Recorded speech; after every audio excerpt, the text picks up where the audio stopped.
Hi. நம்மளுக்கு பொதுவாகவே வந்து பார்த்தீங்க அப்படின்னா லோயர் அப்டோமன் வந்து ஃபேட் வந்து இருக்குது லேடிஸ்க்கோ ஜென்ஸுக்கோ.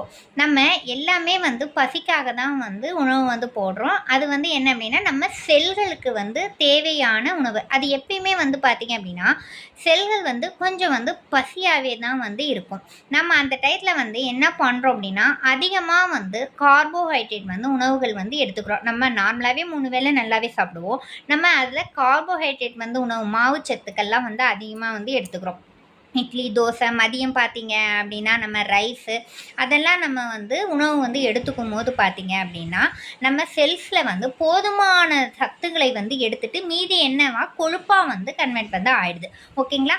அது என்ன ஆகுதுன்னா, நம்ம உட்காந்தே வந்து இருக்கும்போது பார்த்தீங்க அப்படின்னா, நம்மளுக்கு வந்து அப்டோமன்ல வந்து லைட்டா வந்து தொப்பை போட்ட மாரி இருக்கு. அதுக்கு பார்த்தீங்க அப்படின்னா, நம்ம கார்போஹைட்ரேட்லாம் வந்து கொஞ்சம் வந்து நம்ம வந்து கம்மி வந்து பண்ணிக்கணும், அவாய்ட் பண்ணிக்கணும். அதுக்கடுத்தது பார்த்தீங்கன்னா, வெளியில ஜங்க் ஃபுட்டு அதெல்லாம் நம்ம வந்து அவாய்ட் பண்ணணும். சின்ன சின்ன எக்ஸர்சைஸ் வந்து ஒர்க் அவுட்டு வந்து நம்ம வந்து பண்ணும்போது பார்த்தீங்க அப்படின்னா, நம்ம அந்த அப்டோமன் ஃபேட்லேருந்து அந்த கொஞ்சம் தொப்பையிலேருந்து நம்ம வந்து விடுபடலாம்.